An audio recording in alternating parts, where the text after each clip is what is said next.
Good evening, my friend. Where in the world are you listening from tonight? It is always comforting to imagine these stories traveling softly across oceans and time zones, reaching quiet rooms, cozy beds, and peaceful hearts everywhere. Tell me below, which corner of the world are you drifting in from? For centuries, people thought clean water caused sickness. It sounds unbelievable, doesn't it?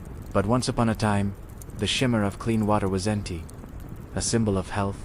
It was a thing to fear. So now, as you settle in, let your mind slow, your breathing ease, and drift back with me into a gentler, darker chapter of history, when even a bath could feel like a dangerous act. The candlelight trembles in a still room. Imagine the soft hush of night pressing against wooden walls, the scent of wax and old fabric hanging in the air. In this silence, we journey backward to centuries when doctors, priests, and kings believed that too much cleanliness could open the door to death itself. In the world of the Middle Ages, especially after the great plagues of the 14th century, water was seen not as a healer, but as a hazard. People feared that warm baths loosened the pores, those tiny, invisible openings on the skin, and let in invisible vapors of disease.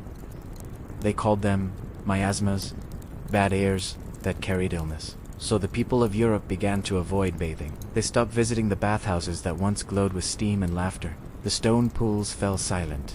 The scent of soap faded into the musk of powder, herbs, and perfume. Picture a small wooden tub glowing in the light of a single candle. The water ripples gently, ...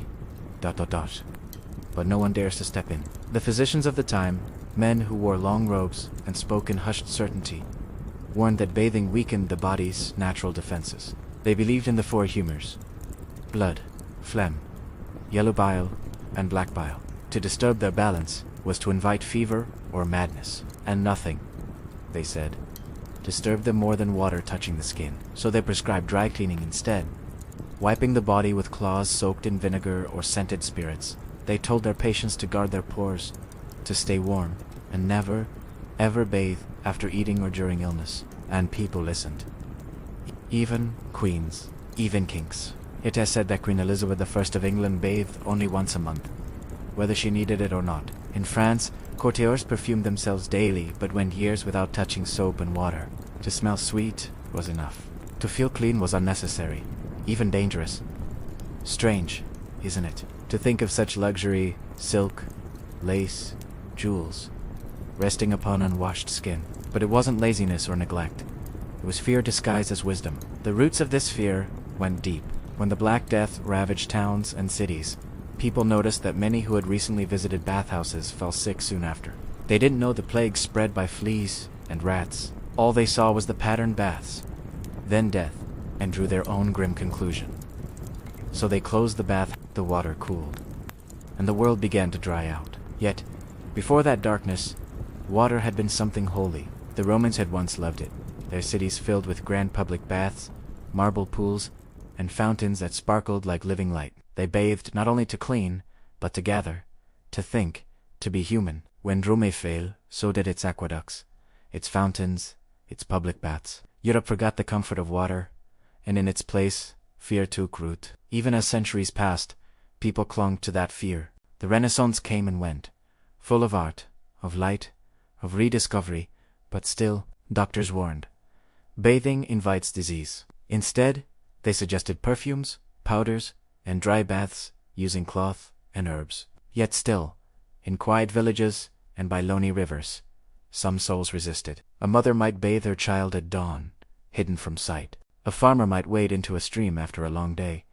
whispering a prayer against sickness as the cold water touched his feet. Even in fear, there was always longing, the body's old memory of what it means to feel clean. So tonight, as you listen, imagine yourself in that time, a time when the simplest act, washing one's hands or dipping a cloth in water, felt like both a risk and a relief. Imagine how heavy the air must have felt in those rooms. No breeze, no freshness, no clean scent of rain. The people who lived then didn't hate water.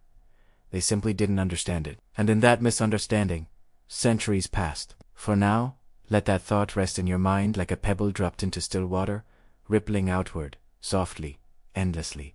The candle burns lower now, its light softer, the air filled with the faint scent of wax and time. The story drifts onward, through the narrow streets of the 14th century, a world trembling beneath the shadow of the plague. Imagine those streets, cobblestones slick with mist, wooden shutters drawn tight, and a hush broken only by the tolling of distant bells. Every sound feels heavy, every step uncertain. Sickness moves like a ghost, unseen yet everywhere. To most people then, illness was not a mystery of nature, but a message from heaven. The church taught that disease was punishment sent to remind humankind of its pride, and bathing, curiously, came to stand for that pride.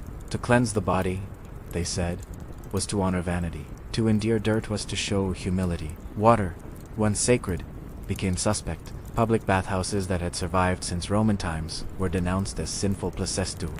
Much laughter, too much scheme, too much temptation. Morality and medicine joined hands against them. What began as fear of contagion soon became fear of pleasure itself. One by one, the bathhouses closed. Their stone basins cooled, their marble floors gathered dust. The soft splash of water, the murmur of friends, the scent of oils all faded into silence.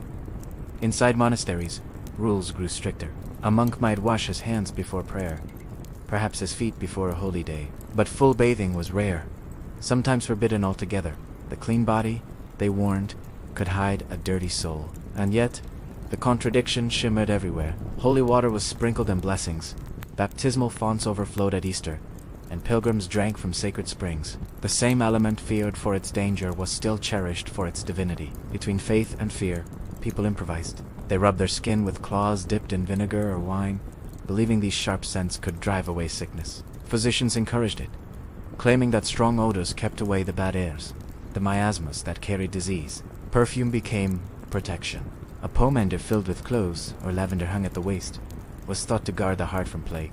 The wealthy cloaked themselves in fragrance. The poor relied on smoke from burning herbs. In royal courts, layers of silk and sateen hid unwashed skin. Servants brushed their masters each morning, replacing dirt with powder and rose water. Linen shirts were changed often, not for cleanliness, but because people believed the fabric absorbed the body's impurity. To change linen was to shed sickness.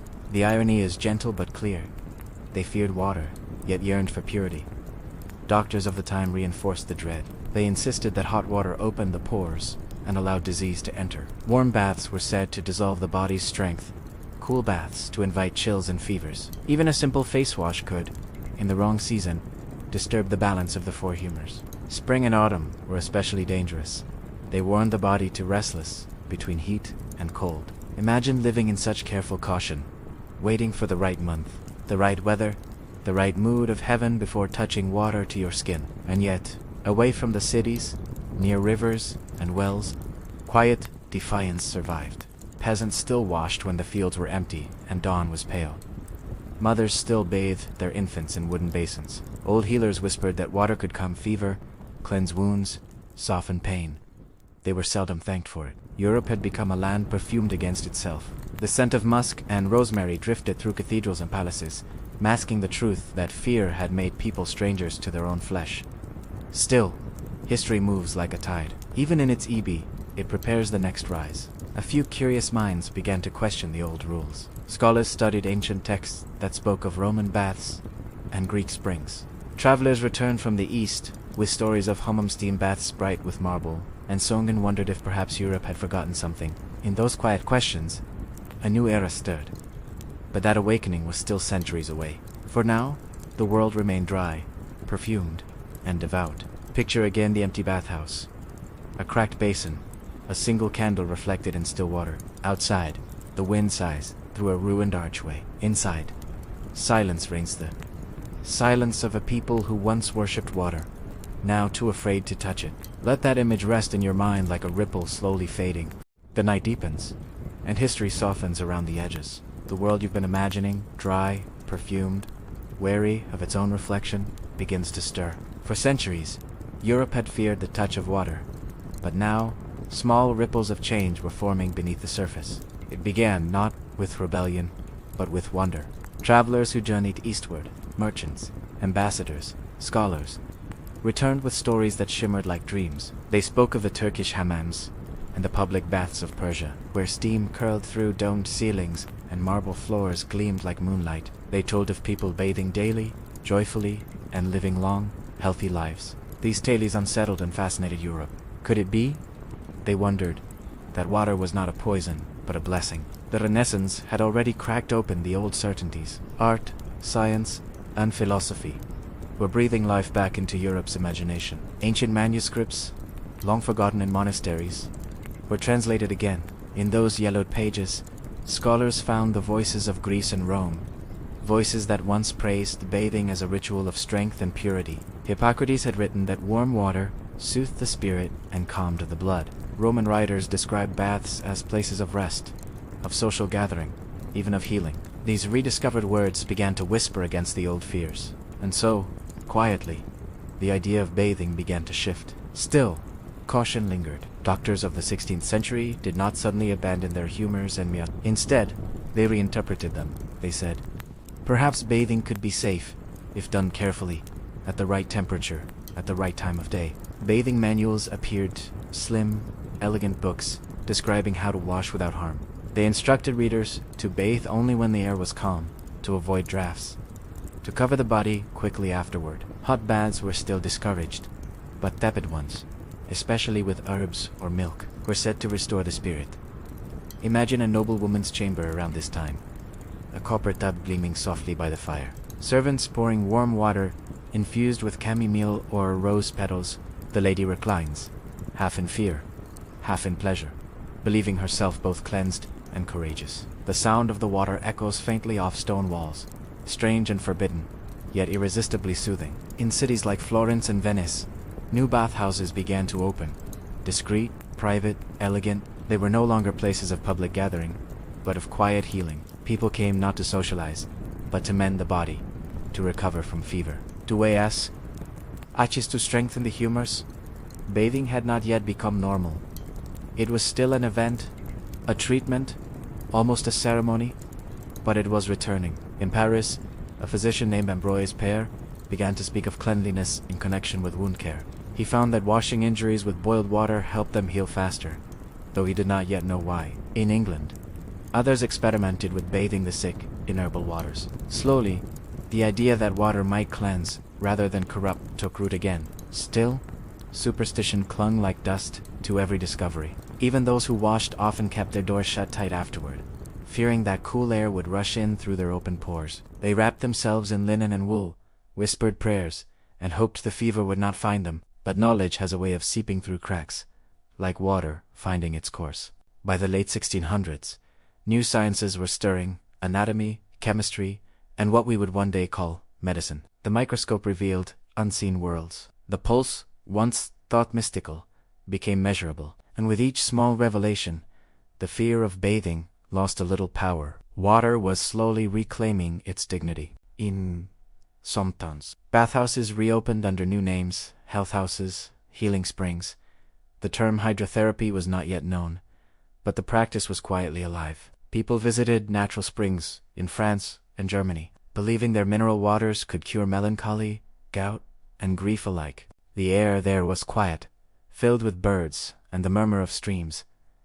Gentle conversations drifted over the water. For the first time in centuries, to bathe felt not sinful, but serene. Still, the past's shadow was long. The church remained cautious. The old fears of temptation lingered. Doctors argued endlessly. Was water a friend, or a thief of vitality? Was the glow it brought to the skin health or vanity? Even so, more and more people risked it. Bathing became a whisper of rebellion, an act of self-trust, a small defiance against the ghosts of superstition. Picture it: a candlelit room in the 17th century, a basin filled with steaming water and crushed herbs. A man hesitates, touches the surface with his hand, and finally lowers himself in. The warmth wraps around him like memory. The scent of rosemary rises. His heart slows. For a moment, he feels alive in a way his ancestors had forgotten. The silence of fear begins to crack. Europe, once afraid of water's touch, was beginning to listen again, not to doctrine or dread, but to its own body. The tide of knowledge was turning, and though it would take another century for a true hygiene to blossom, the still waters were stirring, softly, patiently, like a dream beginning to wake. The world of the 18th century was changing. The air felt lighter, the questions bolder, the minds more awake. Science, once silenced by superstition, began to speak in a clear and confident voice. It was a time when old beliefs were weighed, tested, and slowly, carefully washed away. People were beginning to look at their world differently. The stars were no longer distant fires of mystery, but bodies of matter and motion. The body, too, was being studied anew as a vessel of sin, but as a delicate, marvelous system of nature. And in this shift, the fear of water began to dissolve. Doctors started to study the effects of cleanliness, not through philosophy, but through observation. They found that soldiers who washed their wounds with boiled water healed faster. They noticed that midwives who cleaned their hands before deliveries had fewer deaths among mothers and infants. It was still early, still fragile, but truth was forming like mist into shape. Bathing, once seen as weakness, began to be prescribed for strength. Physicians recommended cold baths to invigorate the body, and warm baths to soothe the nerves. In England, a physician named Sir John Floyer wrote a book in 1702 called The History of Cold Bathing. He argued that plunging into cool water could awaken the spirits and preserve youth. Suddenly, what had been taboo for centuries became fashionable again. Across Europa, mineral springs and seaside resorts appeared, attracting nobles and thinkers alike. They called it taking the waters. Carriages arrived daily at Bath in England, at Spa in Belgium, at Baden-Baden in Germany. People came to drink, to bathe, to heal. Musicians played soft tunes, as visitors in linen gowns walked between steaming pools. Water had become medicine again, but this time reason stood beside it. Still, the fear was not entirely gone. Many continued to bathe fully clothed, modestly, nervously. Physicians warned that one should never enter water on a full stomach, nor stay too long, nor bathe after sunset. But the door to cleanliness was open now, and it would not close again. Imagine a morning at one of these grand spas. The air is bright with mist. Gentle voices echo between marble columns. A woman dips her hands into the mineral pool, watching the ripples spread. Around her, people murmuring calm delight. They have come not to pray for healing, but to experience it. The Enlightenment had taught them something precious, that nature itself could be trusted. In homes, too, bathing was slowly returning. At first, only the wealthy could afford private tubs made of copper or tin, brought into rooms by servants, filled with buckets of heated water. It was an event, a ritual, often done by candlelight. But as cities grew, so did plumbing. The first indoor bathrooms appeared in grand houses, their pipes gleaming like promise. Architects began to design spaces for water not to fear it, but to welcome it. Cleanliness began to acquire moral meaning again, but now from a different source. It was no longer about sin or temptation, it was about virtue, order, and progress. To be clean was to be civilized. To wash was to belong to the modern world. Perfume did not disappear, it evolved. No longer a mask for filth, it became an ornament for cleanliness. The old layers of powder and musk gave way to the lighter scents of citrus and soap. The smell of freshness itself became desirable, a scent of purity and light. And yet, behind this progress, echoes of fear still lingered. Some doctors still warned that too much bathing could weaken the nerves. Some others still believed that cold water could cause sickness. The past, like damp air, clung stubbornly to the present. But water had returned to human life in full motion, flowing through pipes, fountains, and the imagination itself. There was a certain poetry in it. After centuries of avoidance, people were learning again to listen to the rhythm of water, the drip, the rush, the soothing hush that had once frightened their ancestors. The Enlightenment taught them that fear was not the natural state of the world. Ignorance was, and that to wash body, mind, and soul was to honor both the self and creation. Picture the close of an 18th century day. A family gathers by candlelight in their home. The air smells faintly of soap and lavender. A copper tub stands in the corner, filled with warm water that steams softly in the glow. A father helps his young son wash his hands and face, smiling as the boy laughs at the water's warmth. The moment is simple, ordinary, and quietly revolutionary. For the first time in 1,000 years, the act of bathing feels safe. And as this understanding spread, a new chapter was about to begin, one written not just in comfort, but in science. Soon, cleanliness would no longer be a matter of fashion or faith. It would become a matter of survival. The 19th century arrived with the sound of hammers and steam. Factories breathed smoke into the sky. Cities grew like restless beasts, swallowing villages whole. People flooded into narrow streets, stacked in rooms above shops, beside workshops, behind taverns. The world had become louder, faster, and dirtier than ever before. And with this new world came new dangers. The air was thick with soot. The rivers ran brown. Waste spilled from every alley. Children played beside open drains, their laughter mingling with the hum of machines. Disease cholera, typhus, tuberculosis moved through these cities like invisible fog. Doctors, once divided between superstition and science, began to look more closely at the connection between filth and illness. At first, they still clung to old beliefs. Taysite, the miasma, or bader, carried disease. They believed that foul smells himself could make people sick, and so, to fight sickness, they tried to fight the stench. Streets were cleaned, drains covered, and most importantly, people were urged to wash. It was not yet about germs, not yet about microbes, only about air, smell, and order. But this first wave of cleanliness began something that would soon change the human story forever. Imagine London in the 1830s. The fog is heavy and grey.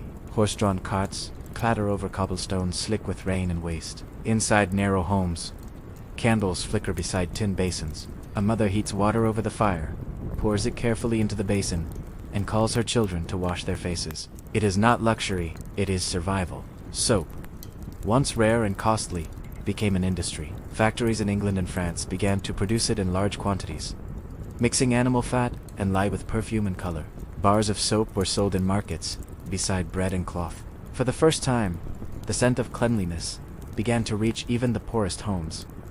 Advertising soon followed. Companies like Pears and Levabros sold not just soap, but an idea that cleanliness was beauty, that purity was success. Posters showed radiant faces and white linens, promising that a bar of soap could wash away poverty itself. But behind the poetry of progress, real science was stirring. A Hungarian doctor named Agnes Amilis noticed something strange in a Vienna hospital. Mothers who gave birth in the ward attended by doctors often died from infection, while those helped by midwives survived. The difference, he realized, was the doctor's hands unclean from the dissecting room. He ordered them to wash with a chlorinated solution before touching patients. Death rates dropped instantly. It was a discovery that could have changed the world, but, instead, his peers mocked him. They could not accept that invisible particles on their skin could kill. Sima Wise died young, unrecognized. Yet his idea did not die with him. A few years later, in Scotland, Joseph Lister began to experiment with carbolic acid to sterilize surgical instruments and wounds. Operations that once ended in infection now healed cleanly. And in that sterile silence, the era of antiseptics began. For the first time, doctors were not just fearing water, they were commanding it. They washed, boiled, and cleansed with precision. The word clean no longer meant merely pleasant. It meant safe. Meanwhile, the scientist Louis Pasteur was looking at drops of spoiled wine through a microscope. He saw what no one had truly seen before. Life too small for the naked eye. Germs. He proved that these invisible creatures caused decay and disease. In that moment, centuries of misunderstanding crumbled. The fear of water was finally washed away, replaced by a new respect for its power. To bathe was not to risk sickness anymore, it was to prevent it. Governments began to build public baths in cities where people lived without plumbing. For a small coin, one could step inside a tiled room, feel warm waterfall, and emerge new. Cleanliness became a right, not a luxury. Schools began teaching hygiene. Factories gave workers access to washing areas. And slowly, the rhythm of daily life changed. Washing hands before meals, bathing once a week, changing linen, brushing teeth. Habits we now take for granted were, not long ago, the miracles of modernity. But even amid this triumph, there was melancholy. The old waste, the candlelit tubs, the perfumed basins, the quiet rituals of washing by hand were fading. Water, once sacred and mysterious, had become part of industry itself, running through pipes and boilers, measured and controlled. Progress had made bathing safe, but it had also made it ordinary. Still, for those who remembered the centuries of fear, that ordinariness was its own kind of wonder. To step beneath a stream of clean water without trembling, without prayer, without fear, what? A beautiful, simple victory. As night falls over the industrial city, steam rises from the bathhouses. Children laugh in the warmth. Outside, the streets glisten after rain, reflecting gaslights like little constellations. And somewhere, perhaps, the spirit of Semawai smiles quietly as truth finally accepted, his faith in water redeemed. By the middle of the 19th century, cities were no longer just places of work and smoke. They had become living systems, pulsing with people, power, and disease. The Industrial Revolution had brought humanity together, but it had also trapped them in filth. Governments could no longer ignore it. In London, Paris, and New York, the stench of waste was unbearable. Rivers that once sparkled now frothed with pollution. The Thames was so foul that lawmakers in the summer of 1858 fled Parliament, unable to bear the great stink. Curtains soaked in lime water hung over the windows, but the air still reeked. And yet, in that moment of disgust, something wonderful began. A man named Joseph Pozolgeton, engineer with patience as steady as the tide, was given the task of saving London. He designed miles upon miles of underground sewers, carrying waste safely away from the city and into treatment points downstream. It was one of the greatest engineering achievements in history. The effect was astonishing. Cholera outbreaks began to fade. Streets became cleaner. The Thames slowly began to breathe again. This was not just pluming, it was the birth of public health. Doctors, engineers, and reformers started to work together, seeing cleanliness as not merely personal but civic. A clean city, they said, was a healthy city, and a healthy city meant longer lives, stronger workers, and better futures. Across Europe and America, public baths began to open modest buildings filled with warm tiles, echoing footsteps, and the gentle hiss of steam. Here, the poor could bathe for a penny. For many, it was their first experience of true cleanliness. These places were quiet sanctuaries within chaos. Men came after long days in factories, washing soot from their hands. Women brought children, scrubbing small feet and faces with care. Water became a language of dignity, a way of saying, you matter too. At the same time, scientific understanding deepened. Pasteur's germ theory spread, followed by the meticulous work of Robert Koch, who identified the bacteria behind tuberculosis and cholera. With every discovery, invisible enemies became visible, and the war against disease became a campaign of cleanliness. Governments passed new laws. Water supplies had to be filtered. Milk was to be pasteurized. Streets swept and garbage collected. Workers taught hygiene and sanitation. The idea of public hygiene became not just a policy but a moral duty. Imagine a city at twilight in 1880. Gas lamps glow along clean stone pavements. The hum of life is quieter now. Shops close, windows light up. In small flats above bakeries and workshops, mothers fill tin tubs with warm water carried from shared pumps. The steam rises softly, curling in the cool air. Children laugh as they splash, their small voices echoing in narrow rooms. Outside, the sound of running water from a new public fountain seems like music. For the first time in centuries, people were not running from water. They were gathering around it. Clean water had become sacred again. But this time not out of superstition, out of science and gratitude. And yet, this progress was uneven. In the great cities, clean water flowed easily for the rich. In the slums, families still queued for hours at public taps, carrying home buckets of muddy liquid. Diseases still haunted those who lived in the shadows of privilege. Activists, especially women, began to speak up. They called for clean water, clean homes, and fair wages. Reformers like Florence Nightingale, who had seen death spread through dirty hospitals, demanded sanitation reforms everywhere. Cleanliness, she wrote, is next to godliness and health. Her words carried far beyond the words of war. By the dawn of the 20th century, hygiene was no longer just a matter of survival, it was a way of life, a marker of civilization. Schools taught it to children. Factories enforced it for workers. Posters urged families to keep clean, keep healthy. Soap was no longer a luxury. It was a symbol of progress. Clean water was no longer feared, it was celebrated as the essence of life itself.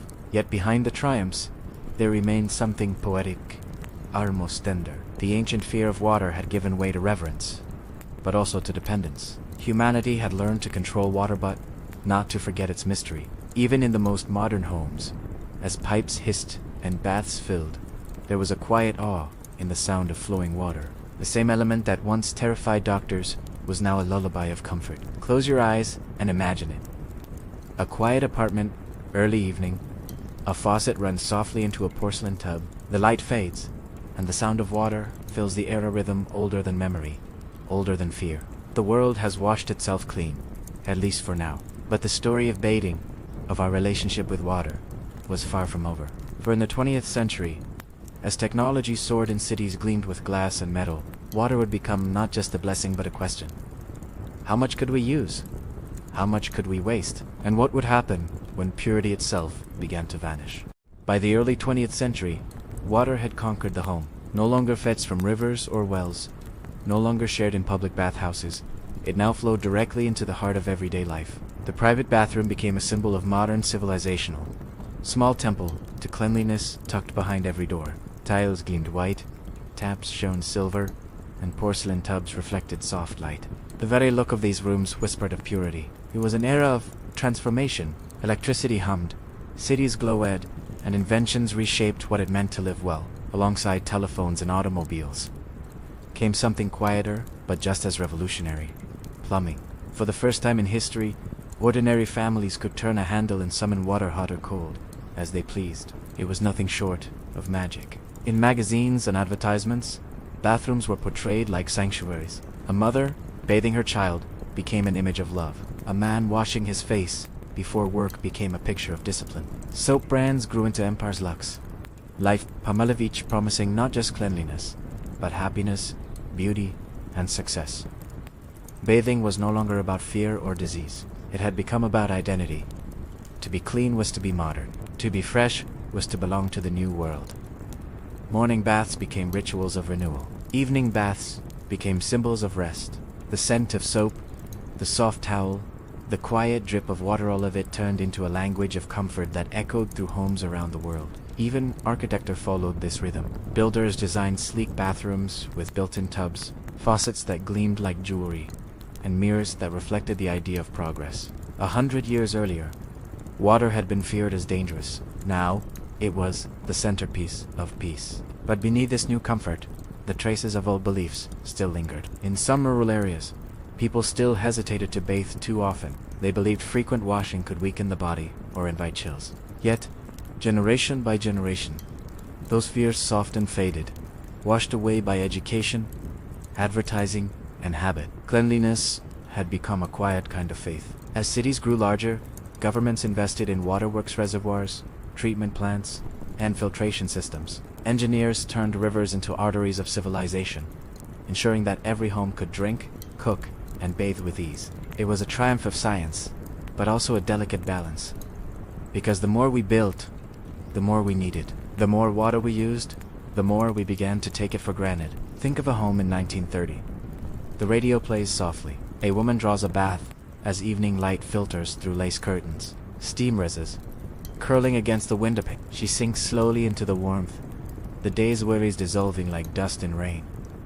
There's a small bar of lavender soap resting by her arm. The sound of dripping water fills the quiet like a heartbeat. For a few precious moments, the world outside, its noise, its smoke, its crowds feels distant. Here, in the hush of her bathroom, she is safe. And that safety, that warmth, is something her ancestors never knew. When doctors once feared water, they feared it because they did not understand it. Now, in the age of knowledge, water had become a companion, a daily embrace that asked for nothing and gave everything. But progress has a strange way of circling back on itself. As the century moved on, people began to ask new questions. How much water was too much? Could something so precious ever truly be endless? Because while pipes carried water into homes, factories and farms were draining rivers and lakes to feed growing populations. Clean water, once an ancient fear, was slowly becoming a modern scarcity. Still, in the quiet corners of homes, the ritual continued. Children splashed in tubs. Parents showered before work. The sound of water running through pipes became part of the music of life itself.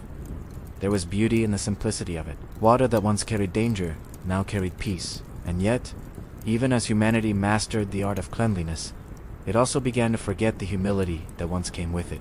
To turn a tap and expect clean water was to forget that, for thousands of years, such a thing had been a miracle. Still, every drop carried memory. Every ripple in a filled basin whispered of rivers, of rain, of fear, of faith. The human story and water's story had become one endless cycle of fear, understanding, and gratitude. Imagine lying in bed after a warm bath. Your skin still glows faintly, your hair damp against the pillow. The world outside hums softly, but your mind drifts like a river. Somewhere in that quiet, the echo of history remains a whisper, from the time when even doctors feared what you now find soothing. Clean water, gentle warmth, and peace. It took centuries of struggle, discovery, and courage to make this moment possible. And yet, this story is not just about the past. The next part The modern struggle reveal how the 20th century, as comfort came with a price, how the more we washed, the more fragile the balance of water became.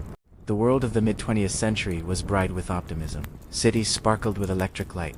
Families bought cars, and the rhythm of modern life pulsed through radios and neon signs. And in nearly every home, behind a simple door, there was a private oasis or bathroom. By now, plumbing was almost universal in the developed world. The daily bath or shower had become so common, so expected, that few even thought to question it. But within that ordinariness was something extraordinary.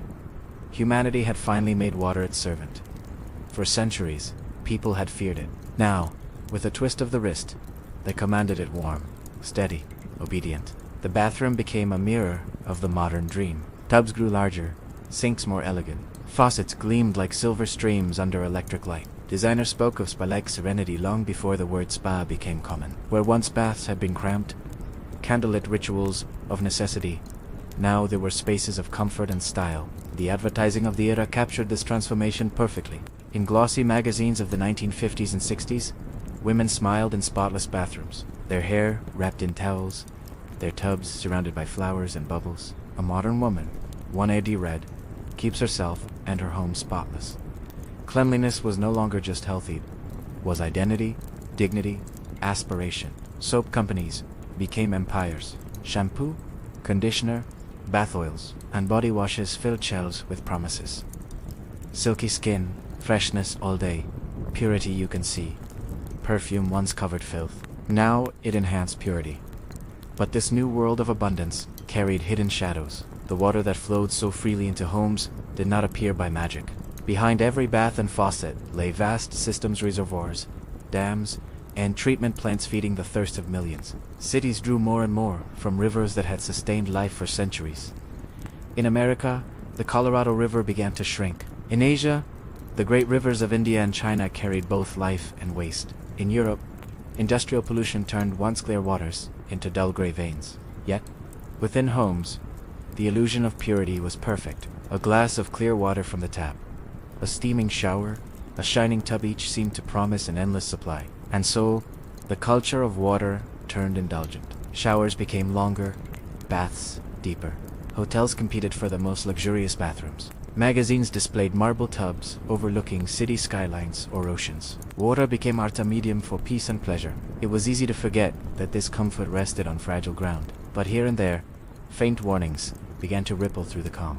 Scientists and environmentalists noticed that lakes were drying, aquifers sinking, and rivers polluted beyond recognition. They spoke softly, their words drowned out by the hum of progress. Meanwhile, in less wealthy parts of the world, the story was different. Millions still fetched water from wells and streams. Children carried heavy buckets along dusty roads, while, elsewhere, fountains ran purely for decoration. The contrast was sharpened, growing sharper. Yet, in every corner of the world, the meaning of water remained deeply human. A mother washing her child under a tap in a small village. A businessman showering before work in a city. Hyries both shared the same ancient comfort. The temperature, the sound, the feeling of clean skin. It was the same act that once terrified their ancestors, now transformed into reassurance. As the century advanced, architects began to design bathrooms not just for function, but for emotion. They spoke of ritual spaces, rooms where one could retreat, think, and cleanse not only the body, but the mind. Glass, chrome, and water combined to create quiet sanctuaries within busy homes. To soak, to breathe, to let go, these became the small luxuries of the modern soul. But still, every drop came with a hidden cost. Water was being piped farther, filtered harder, consumed faster than nature could replace it. By the late 20th century, the word shortage began to appear in headlines. Droughts spread across Africa, Asia, and the American West.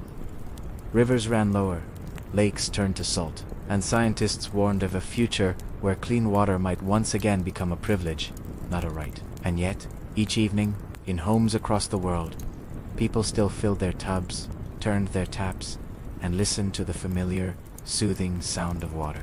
It lulled them to sleep. It whispered of safety. It reminded them, though few knew it, of a history both ancient and fragile. Because water has always been two things at once: comfort and warning. It gives life, but it also demands respect. In the soft quiet of a bathroom filled with steam, it is easy to forget that truth. But outside those walls, rivers remember. The next stage of cleanliness would bring awareness of return, not to fear, but to reverence. Humanity would learn once again to look at water with awe, not ownership. And that lesson, like every drop, would begin small, in the rhythm of daily life, in the whisper of a running tap, in the quiet question, how long can this flow last?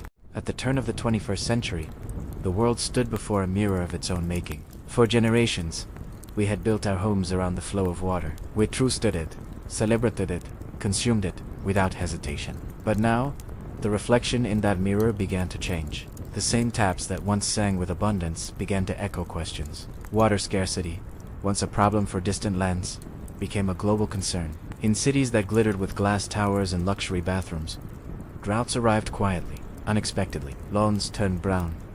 Reservoirs shrank. News reports spoke of day zero, the day the taps would run dry. And for the first time in centuries, people began to fear water again. Not for what it could do to them, but for what might happen without it. Across continents, a quiet awakening began. Scientists warned that the planet's clean water supply was shrinking faster than it could be replenished. Glaciers that fed great rivers were melting. Aquifers that had taken millennia to fill were draining within decades.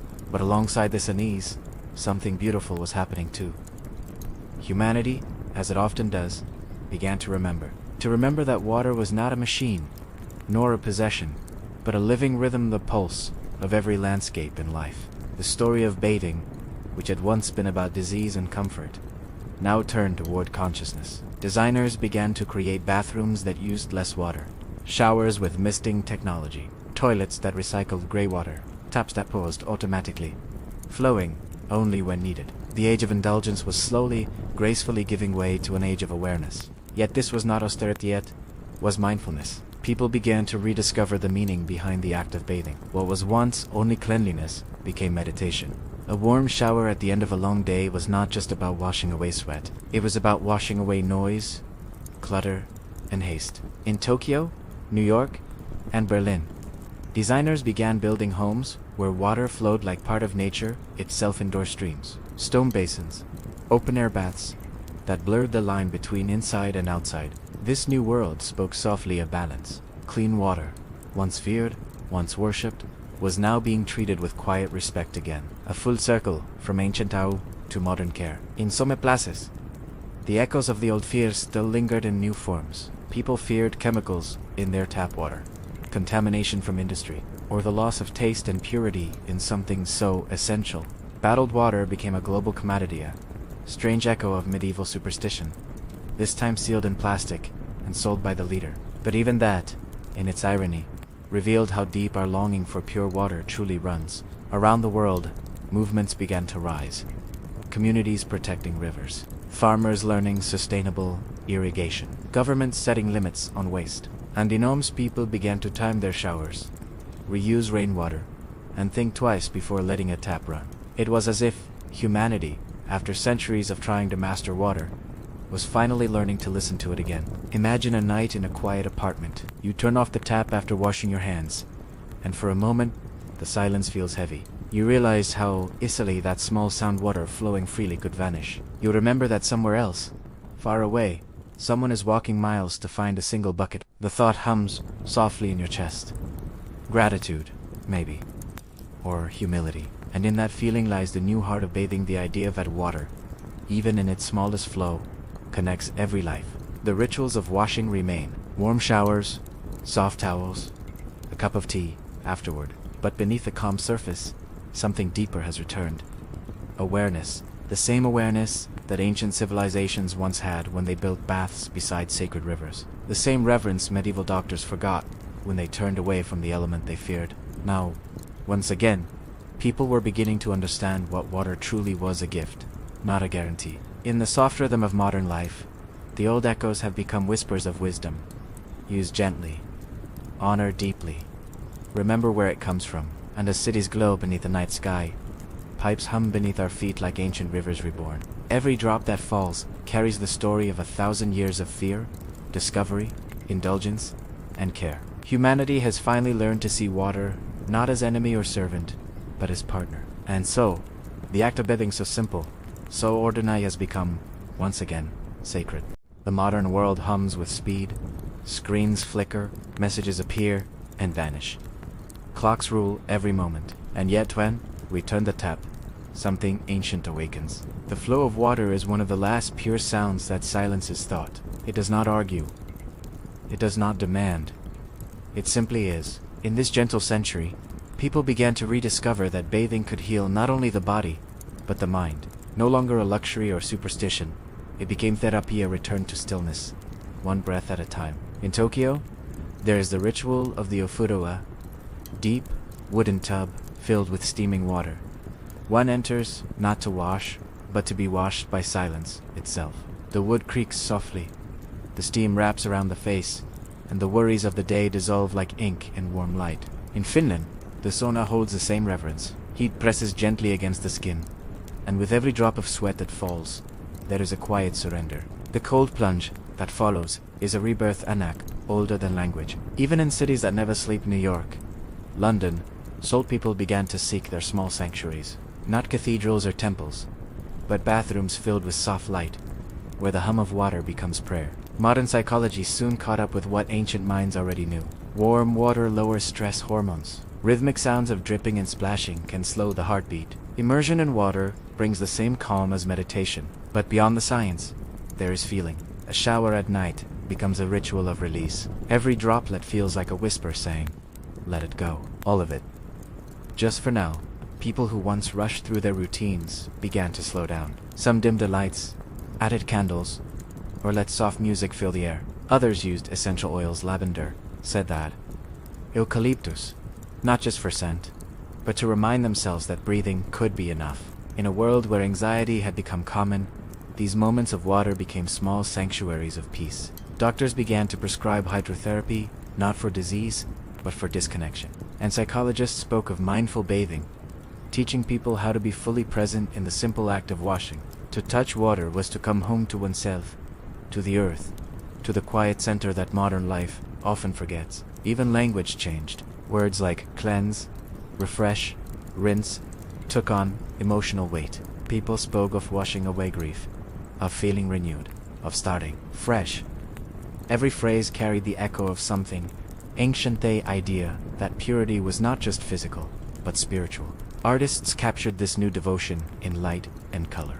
Photographers showed faces beneath streams of water, eyes closed, moments caught between tension and release. Writers described rain not as weather, but as forgiveness. And filmmakers lingered on the image of water, touching skin, gentle, forgiving, alive. Perhaps that is why, in modern bathrooms, mirrors fog up so quickly, because even the glass cannot help but soften when water fills the air. Yet there is a deeper beauty hidden beneath this comfort. When we stand beneath a shower or lower ourselves into a bath, we are not only touching water, we are touching history. Every droplet carries the story of the rivers that once carved valleys, the rains that fed ancient crops, the seas that birthed life itself. And so, when the water glides over your skin, it is not just cleansing, it is connecting. The Roman, the monk, the Victorian Batha, the medieval healer, all of them are there in spirit, in every drop that touches your hands. The fear that once drove people away from water has transformed into reverence again. We no longer ask, will this make me sick?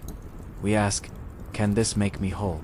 And somehow, the answer is always yes. There is a quiet wisdom in knowing that something as simple as a bath can still restore what the world takes away. A kind of peace that does not need to be explained, only felt. When you close your eyes under the stream, the noise of the world falls away. What remains is rhythm, the steady, patient heartbeat of the earth flowing around you.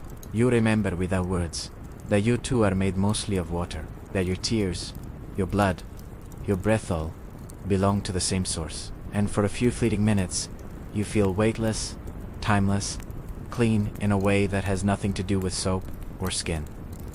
This is the miracle of water's return. Not a cure, not a trend, but a remembering. To bathe, to wash, to be still in the presence of something older than civilization itself. It is, and always has been, the gentlest form of prayer. In Ebriache, humans have tried to capture what cannot be held. Light, time, emotion, and now, in this era of calm rediscovery, water became the canvas for all three. Artists turned their gaze toward what they once ignored. The shimmer of ripples, the soft fog on glass, the trembling light on skin. Painters, photographers, and filmmakers alike began to see bathing not merely as cleanliness, but as poetry made visible. The bathroom, once hidden, private, functional, became a space of design and contemplation. Architects spoke of liquid light, of spaces where stone and water could converse. Glass walls replaced concrete ones. Water fell not from pipes, but from sculpted ceilings like rain descending through air. This was not indulgence. It was reverence redesigned. In Kyoto, there were minimalist bathing rooms built entirely from hinoki wood, pale, fragrant, unvarnished. In Scandinavia, architects drew on the idea of hygge, blending warmth, simplicity, and nature's quiet tones. And in cities like Paris or Milan, the bathtub became a centerpiece, not a vessel for washing, but for dreaming. Soft steam filled the space like a mist in an ancient forest. Candles flickered, music hummed low, and the line between ritual and art blurred into stillness. In this world of design, water was no longer seen as a servant, something that obeyed. It became a partner, shaping space, sound, and emotion. Interior designers spoke of liquid architecture. Sound engineers studied the way water echoed in rooms, the soft percussion of droplets, the deep hush of steam. Even fragrance became a kind of painting. Bergamot, cedarwood, solitaire, scents that carried memory like hidden rivers. Because memory, after all, is always fluid. A scent can take you back to a childhood garden, a first rain, a mother's gentle hand rinsing your hair. And when that memory returns through water, it feels almost sacred, a bridge between who we were and who we have become. Artists began to explore this connection. Installations appeared in galleries, where water dripped rhythmically from ceiling to basin, each drop falling like the sound of time passing. Visitors stood in silence, watching, listening, feeling the quiet ache of In cinema, water became a language of emotion. Directors used showers and baths not to show bodies, but souls. A character submerged in water symbolized release, rebirth, confession, or cleansing from something unseen. From the tragic heroines of old films to the solitary thinkers in modern dramas, water always spoke truth more softly than words ever could. And in literature, water returned as metaphor. Writers described it as memory, as forgiveness, as a mirror for the inner self. They wrote of rivers as timelines, of raindrops as messages from forgotten heavens. In poetry, it was no longer just the sea that held wonder. It was the humble basin, the quiet tap, the slow filling of a bath at midnight. Because it is often in small spaces, not grand ones, where we rediscover grace. Even sound artists began to listen differently. They recorded the drip of a faucet, the echo of a bath filling, the hum of pipes behind walls, turning these domestic murmurs into compositions of calm. For some, it was music. For others, meditation. And so, the modern batha, standing beneath a stream of water, became, in a sense, an artist too. Every movement of the hand, every ripple of steam, was part of a quiet choreography that no one else would ever see. The ordinary had become transcendent, and perhaps that is what art has always been. Not the creation of beauty, but the recognition of it in what was already there. When you light a candle beside your bath, you are participating in a ritual that painters once chased, in oils and poets once chased in words. When you pause to watch a droplet roll down the curve of a glass, you are witnessing a small miracle, the patience of gravity, the dance of light. The artistry of water lies not in grandness, but in tenderness. Each drop holds a reflection, not only of your face, but of time itself. Each ripple carries a rhythm, the same rhythm that once beat through rivers and oceans and rain. In this way, bathing has become a quiet collaboration between humanity and nature. It is the moment where the material and the emotional, the visible and the unseen, blend perfectly. And in that blend, there is peace. You begin to understand that beauty was never meant to be chased. It was meant to be noticed. That art was never something hung on walls. It was something that lived in movement, in reflection, in pause. The art of water teaches patience. It shows us that clarity is not the absence of motion, but the harmony within it. And as the world outside rushes, horns blaring, screens glowing, lives spinning, there is this one still space, filled with gentle light and the sound of falling water. A reminder that in reflection, we do not lose ourselves. We find ourselves, slowly, tenderly, again. Across every language and landscape, water has always been the mirror of emotion. When we are born, we emerge from water. When we grieve, we weep water. And when we cleanse ourselves, we symbolically begin again, not just in body, but in spirit. It is the oldest truth humanity never had to write down. Water feels what we feel. In ancient Greece, Philosophers believed that the soul flowed like a river, always moving, never the same twice. Heraclitus said, "You cannot step into the same river twice, because both the river and the person have changed." And so it is with emotion. Joy, sorrow, fear, love, they move through us, shaping us, softening the rough edges of our being, just as water shapes stone. In India, the Ganges has long been called Mother Ganga. She is not simply a river, but a living presence, one that listens, forgives, and carries prayers downstream. People bathe in her waters, not to wash away dirt, but to surrender grief, to let the current carry away what the heart can no longer hold. In Japan, the tradition of Mizagi ritual purification under waterfalls continues to this day.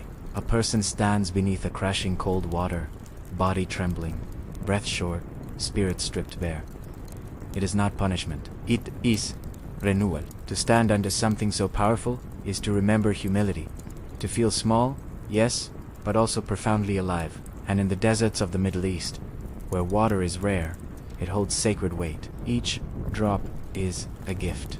To offer water to a stranger is to offer life itself. It is charity, kindness, and prayer, all flowing through the same simple act. Even tears, our most personal form of water, carry universes within them. They are not weakness, but language. When words collapse under emotion, the body speaks through water. The tears of grief, of relief, of laughter, each is a message from the depths, saying, "I am still alive." In some African traditions, rain is celebrated as the voice of ancestors. When the first drops fall upon dry earth, people look up, open their palms, and smile, because it means the world remembers them. It means that what was parched will live again. And perhaps that is what makes water so endlessly human. It connects what we cannot see. A river flowing through a mountain village in China carries the same shimmer as the tears of a mother in Rome, the same rhythm as the tide that pulls gently at a fisherman's boat in Ghana. Each speaks a language older than culture, older than history, the language of flow. In times of crisis, water becomes symbol and solace. When cities flood, people cling to rooftops and to one another, realizing how fragile the boundary between order and chaos truly is. When droughts strike, the absence of water feels like heartbreak, a silence where there should have been song. And when rain finally returns, it falls like forgiveness. This emotional rhythm between humanity and water has always been mutual. We shape it with dams and pipes and names, but it shapes us in ways we rarely notice, in the calm of reflection, in the ache of longing, in the relief of release. That is why so many cultures turn to water during rites of passage. Birth, cleansing, mourning, renewal, all find their symbols in it, from Christian baptisms to Islamic ablution, from Native American sweat blood juice to Buddhist purification rituals. The message is the same. To touch water is to return to truth. And in modern life, though we may not stand in rivers or under waterfalls, we still seek that same connection in quiet ways. A long shower after heartbreak, a walk in the rain with no umbrella, the way people gaze out at the ocean when words have run out. Because deep down, the body remembers. It knows that emotion is not meant to be contained. It must flow. It must move, just like water. Sometimes healing is not about stopping the tears, but about letting them fall. Not about resisting the tide, but learning to float.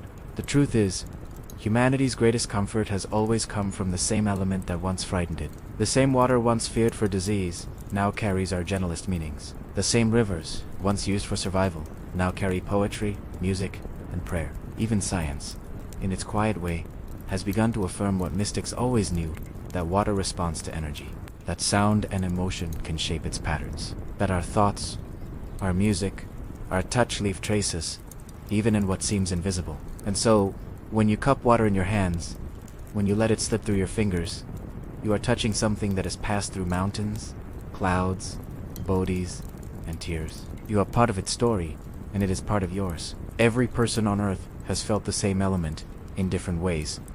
It connects us, not by distance, but by essence. It flows between nations, through generations, into dreams. And perhaps that is why water remains the truest metaphor for love. It gives without asking. It finds its way even through stone. And though it may be shaped by every vessel, it never forgets its freedom. So when we cry, when we bate, when we drink, when we simply listen to rain, we are remembering who we are. Soft, moving, resilient, and alive. The story of water is the story of emotion itself, never still, never finished, forever finding its way home. Every civilization begins beside water. Every ruin that time leaves behind lies somewhere near it too. Rivers, seas, wells, they are the veins of history, carrying both memory and oblivion in their depths. From the Tigris and Euphrates that cradled Mesopotamia to the Nile that shaped Egypt's destiny, water has always been the patient witness to human ambition.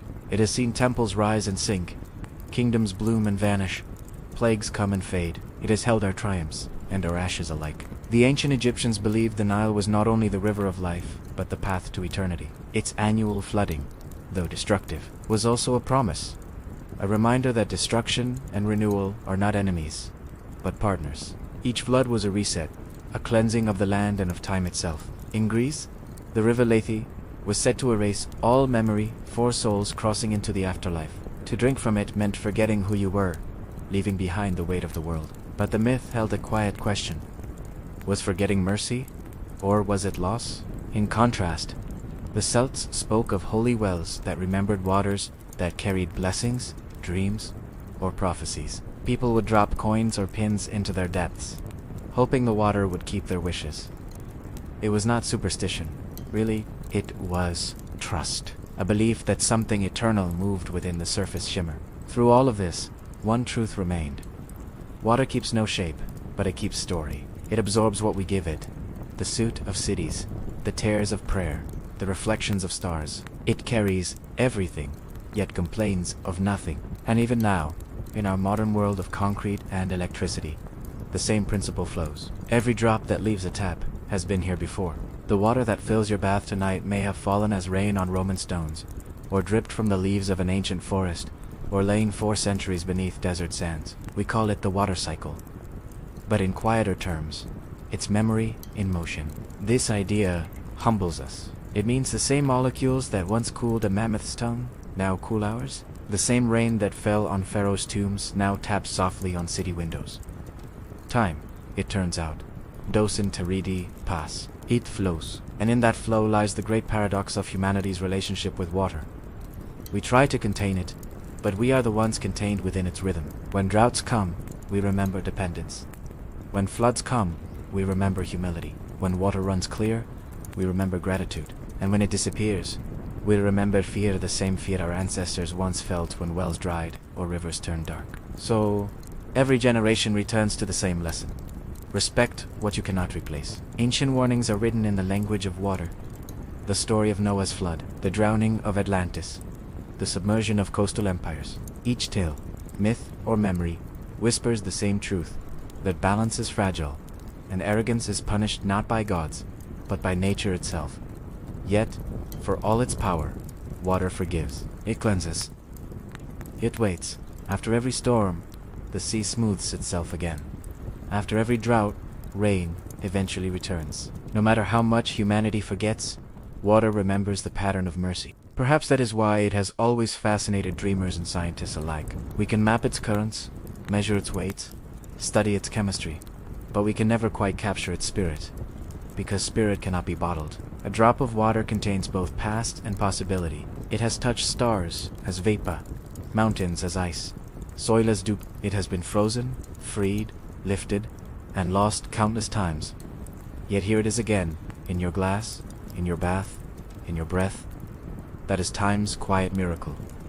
Nothing truly ends. It simply changes form. And as we stand in the shower, as steam rises like memory around us, we become part of that ancient continuity, momentary custodians of something that has outlived every age. It makes you wonder, when doctors once feared water, did they realize how much of it they carried inside them? How the cure and the danger, the life and the death, all flowed through the same transparent thread. Water has always been both destroyer and healer, mother and mirror. It reflects us not as we look, but as we are a transient, cyclical, and alive through movement. And so, time itself is not a clock, but a current. It doesn't tick, it ripples. And if you listen closely enough, really listen, you can hear its soft voice each time you turn on the tap. The sound of time remembering you.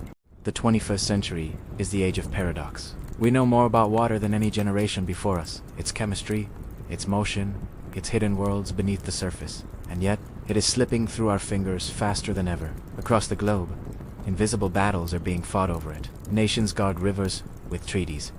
Cities ration water like treasure. Farmers weigh every drop against every seed. And quietly, scientists and engineers are racing to reinvent our relationship with the element that once terrified our ancestors. Desalination plants bloom along coastlines. Vast, humming cathedrals that turn seawater into something drinkable. Recycling systems reimagine waste as renewal. Smart homes track every droplet, learning how to save it. And digital faucets whisper with precision. No longer pouring, but pulsing, measuring, conserving. Technology, for all its complexity, is trying to teach us simplicity again. In Singapore, not a single drop of rain is wasted. It is caught, filtered, and returned to homes in closed cycles. A city designed to remember its own breath. In Israel, water flows twice through pipes, once for daily use, once again purified for agriculture. And in arid regions of Africa, fog nets shimmer at dawn, catching invisible moisture from the air. Miracles of patience, not power. Everywhere, water is becoming visible again. Not a background utility, but a living presence tracked, respected, cherished. And yet, the truth remains delicate. For even as technology advances, the earth itself grows thirstier. Climate change bends rivers off their course, melts glaciers that once fed billions, and sends storms where none used to roam. Some cities drown, while others wither. It is the same old dance of excess and absence, one we have rehearsed across centuries. But, this time, the stage is global. Scientists now speak of a coming water century, when wars, migrations, and economies will all revolve around the flow of rivers and rain. Yet even in that warning lies an opportunity, a chance to turn fear into wisdom once again, because we have been here before. Once thought feared water because they misunderstood it. Now, we fear it because we misuse it. And just like before, understanding may be our only salvation. The future, it seems, will belong to those who learn to cooperate with water, not conquer it. Cities of the future will breathe with it, collecting rain, channeling runoff through gardens, and letting rivers flow freely instead of burying them under concrete. Some architects already speak of sponge cities, living landscapes that absorb floods, like skin-absorbing tears. And perhaps, if we listen, the design of the future will echo the wisdom of the past. The calm geometry of Roman baths, the quiet reverence of Japanese onsen, the flowing balance of Islamic gardens. Spaces where water is not decoration, but meditation. Even in personal life, new rituals are forming. Shorter showers, mindful bathing, shared spaces where water use becomes collective care instead of private indulgence. Luxury is slowly being redefined, not by abundance, but by awareness. A bath now might be a rare act of gratitude. A shower might be a small prayer for balance, and the sight of clean running water might feel, once more, like a blessing. But water also lives in new realms, in virtual worlds, in art installations, in the digital rain of meditation apps that soothe anxious minds with sound alone. We listen to water now, even when we cannot touch it, because deep inside, we still crave its rhythm, the rhythm that no machine can fully replicate. Technology may purify water, but it cannot purify wonder. That remains our work, to remember AW, to hold respect, to feel gratitude. The future of water will not be decided by engineers alone, but by empathy, by how gently we turn a tap, how mindfully we treat what we once took for granted. Every household will be a classroom, every faucet a teacher.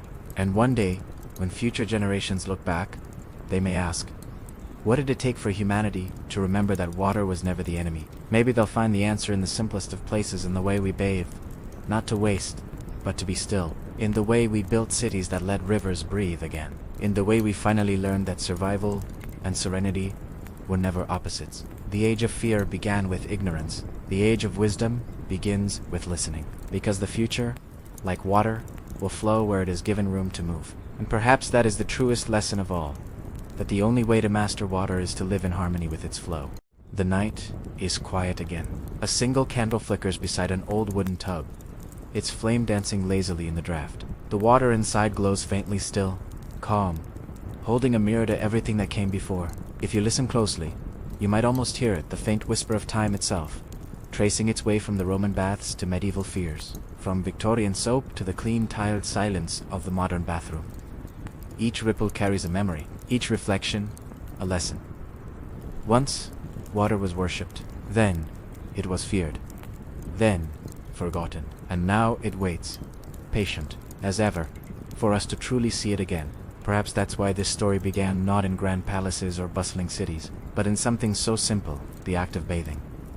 It is, after all, a ritual, both ordinary and sacred. To wash is to return to stillness. To touch water is to touch history. Imagine it, a peasant drawing a bucket from a village, well in the 14th century, a Roman woman stepping into a bath scented with herbs, a Victorian doctor holding his breath, fearing the unseen, and you, right now, listening to this, breathing softly, the hum of modern life far behind. The thread runs through all of them.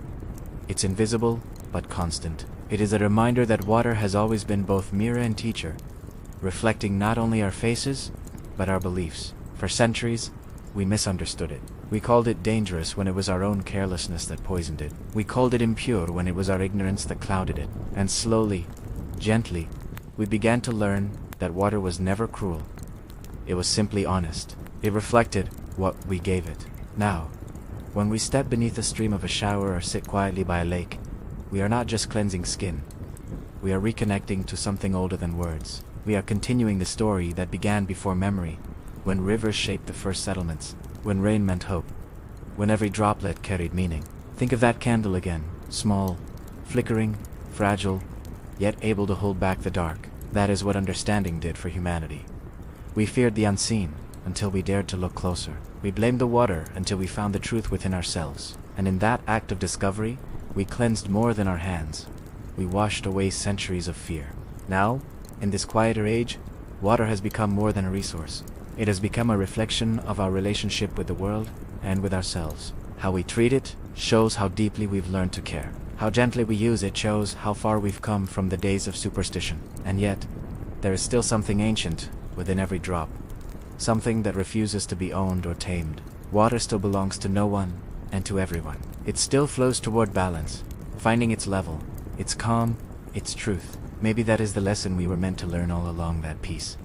Like water, does not arrive with force. It gathers quietly, drop by drop, until it fills the hollow places inside us. So tonight, if you close your eyes, you might imagine the sound of that candlelit tub again, the faint crackle of the wick, the hush of water settling. You might imagine history breathing softly around you, not as noise, but as a lullaby. The centuries fade, the fears dissolve, and what remains is only this: the rhythm of life itself, calm and endless. Once, doctors feared water. Now, we understand it, and perhaps one day, we'll remember what the ancients always knew, that to bathe is not merely to clean the body, but to restore the soul. So let the world quiet down, let the day drift away, and let the water hold you, as it has always held us all, gently, completely, without judgment, because in the end, every story, like every river, flows back to stillness, and in that stillness, we find the beginning again.